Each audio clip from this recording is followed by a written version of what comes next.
نحمده ونصلي على رسوله الكريم اما بعد فاعوذ بالله من الشيطان الرجيم بسم الله الرحمن الرحيم رب اشرح لي صدري ويسر لي امري واحلل عقدة من لساني يفقهوا قولي۔ اسلام ایک تعارف، صفحہ نمبر 168 168۔ لوگوں کی مدد کرنا یعنی انسانوں کے کام آنا۔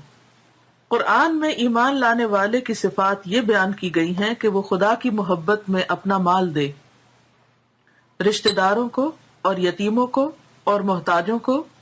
اور مسافروں کو اور مانگنے والوں کو اور گردنیں چھڑانے میں۔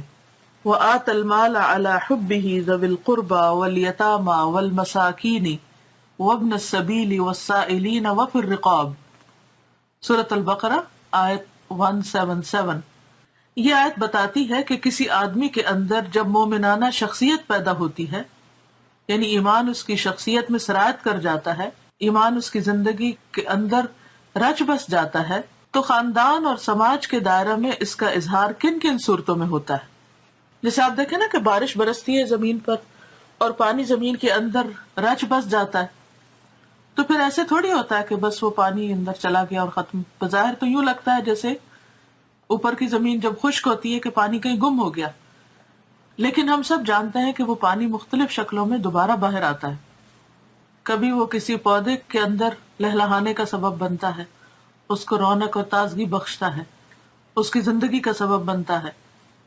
کبھی وہ واپس بخارات بن کر فضا میں دوبارہ شامل ہو جاتا ہے۔ کبھی ایسا ہوتا ہے کہ وہ زمین کی اور گہرائیوں میں چلا جاتا ہے اور وہاں جو سٹریمز ہیں انڈر سرفیس آف ارتھ، زمین کی سطح کے نیچے جو ندیاں ہیں ان میں شامل ہو جاتا ہے۔ تو بات یہ ہے کہ وحی الہی بھی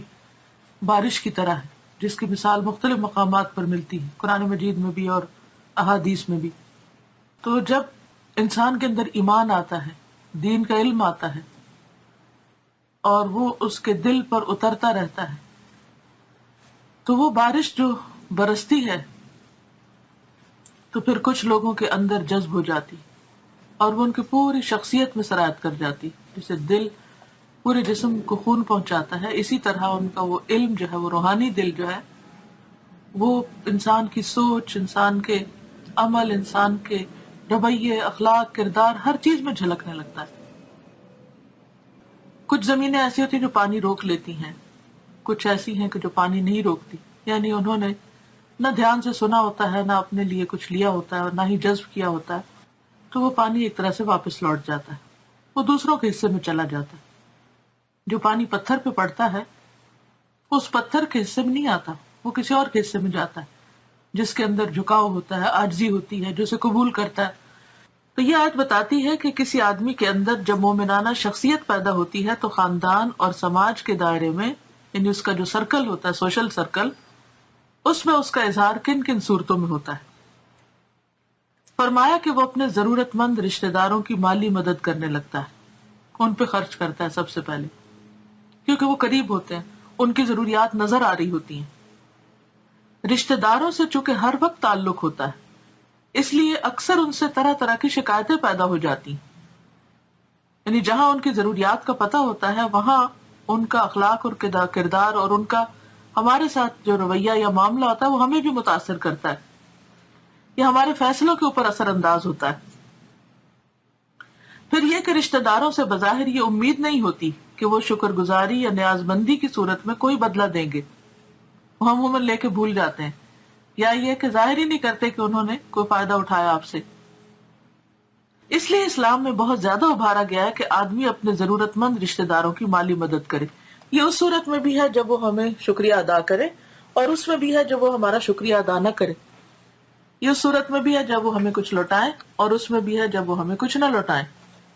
یعنی ہر حال میں ہم اللہ کے حکم پر عمل کرنے والے ہوں، کیونکہ ہم تو کر ہی اللہ کے لیے رہے ہیں، کیونکہ اوپر یہ کہا گیا نا کہ وآت المال علی حبہ، کہ وہ اللہ کی محبت میں دیتا ہے، اللہ کی محبت میں دیتا ہے، کس کو؟ رشتہ داروں کو۔ تو جب ہم اللہ کی محبت میں دیتے ہیں، اس طرح یتیموں اور محتاجوں کی مدد کرنا مومن کے لیے بہت محبوب ہو جاتا ہے، کیونکہ وہ ان کے لیے نہیں کر رہا ہوتا، وہ اللہ کے لیے کر رہا ہوتا ہے، اور اسے پتا ہوتا ہے کہ ایسا کرنے سے اسے اللہ کی محبت نصیب ہوگی۔ اس کا درد مند دل اس بات کی ضمانت بن جاتا ہے کہ وہ کمزوروں کو دیکھ کر انہیں حقیر نہ سمجھے بلکہ ان کی مدد کے لیے دوڑ پڑے۔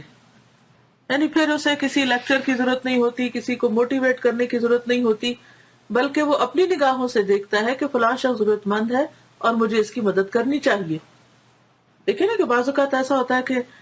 کہیں پر کوئی کلیمٹی ہوتی ہے، کوئی مشکل حالات ہوتے ہیں، کوئی تکلیف دہ صورت پیدا ہو جاتی ہے، پھر لوگ فنڈ ریزنگ ڈنر کرتے ہیں، پھر لوگوں کو بلاتے ہیں، پھر جذباتی تقریریں ہوتی ہیں، پھر بار بار وہ کہتے ہیں، کہہ کے کہتے ہیں، پھر اس کے بعد لوگ اٹھتے ہیں، پھر کوئی کچھ دیتا ہے، کوئی نہیں دیتا، کسی پہ اس وقت بھی اثر نہیں ہوتا۔ اس کی بنیادی وجہ یہ ہے کہ اللہ کی محبت ہی دل میں نہیں، ایمان ہی نہیں۔ کیونکہ اگر ایمان ہوتا تو وہ ایمان خود بخود انسان کو اس بات پر مجبور کر دیتا کہ تمہارے لیے کچھ کرنے کا وقت آ گیا، اب کرو۔ تو جو حقیقی معنوں میں ایک صاحب ایمان شخص ہوتا ہے، وہ کمزور کو دیکھ کر اسے حقیر نہیں سمجھتا بلکہ اس کی مدد کے لیے دوڑ پڑتا ہے۔ یہی معاملہ مسافر کا ہے۔ مسافر اپنے وطن میں جیسا بھی ہو، مگر جب وہ اپنے گھر سے دور سفر میں ہوتا ہے تو وہ بھی مختلف پہلوؤں سے ضرورت مند بن جاتا ہے، یعنی دوسرے پر ڈپینڈ کرتا ہے اپنی چھوٹی چھوٹی ضروریات کے لیے۔ یہاں مومن کا ایمانی احساس متحرک ہو جاتا ہے۔ وہ اس وقت تک مطمئن نہیں ہوتا جب تک مسافر کی ضرورت پوری کر کے اسے فارغ نہ کر دے۔ یعنی وہ اس لیے نہیں کر رہا ہوتا کہ چونکہ وہ کسی کو جانتا ہے یا نہیں جانتا، بلکہ وہ یہ سمجھتا ہے کہ یہ میرے رب کی رضا اور رب کی محبت حاصل کرنے کا وقت آ گیا۔ اسی طرح جو لوگ کسی وجہ سے مسائل کے درمیان گھر جائیں، یعنی کسی کلیمٹی کا شکار ہو جائیں، کسی حادثے کا شکار ہو جائیں، جو کسی سماجی روایت کی بندش میں پھنس کر رہ گئے ہوں، بعض اوقات بچیوں کی شادی نہیں ہوتی کہ ان کا جہیز نہیں ہے، ان کے پاس خود اتنا مال نہ ہو کہ وہ اس کو دے کر وہاں سے چھٹکارا حاصل کر سکیں، ایسے لوگوں کو مال دے کر انہیں حالات کی گرفت سے آزاد کرانا بھی مومن کی انسانی خصوصیات میں سے ایک خصوصیت ہے۔ لہذا لوگوں کی مدد کسی بھی طرح، یہاں تو انہوں نے مالی معاملات کو لیا ہے، لیکن بعض اوقات ایسا ہوتا ہے کہ لوگوں کو مال ضرورت نہیں ہوتا، مال ان کے پاس آلریڈی بہت ہوتا ہے، ان کو ہمارا اچھا مشورہ درکار ہوتا ہے، انہیں کسی نہ کسی طرح کی کوئی مورل سپورٹ چاہیے ہوتی ہے، وہ ایموشنل شاک میں ہوتے ہیں، ڈپریشن میں ہوتے ہیں، یا کسی اور دکھ درد تکلیف میں ہوتے ہیں۔ تو انسان ایسے موقع پر خود غرض اور بے نیاز بن کے نہیں جی سکتا، وہ دوسرے کے دکھ درد کو دیکھتے ہی تڑپ اٹھتا ہے اور اس کی مدد کے لیے دوڑ پڑتا ہے۔ تو اللہ تعالیٰ سے دعا ہے کہ وہ ہمیں عمل کی توفیق عطا فرمائے۔ وآخر دعوانا ان الحمد للہ رب العالمین۔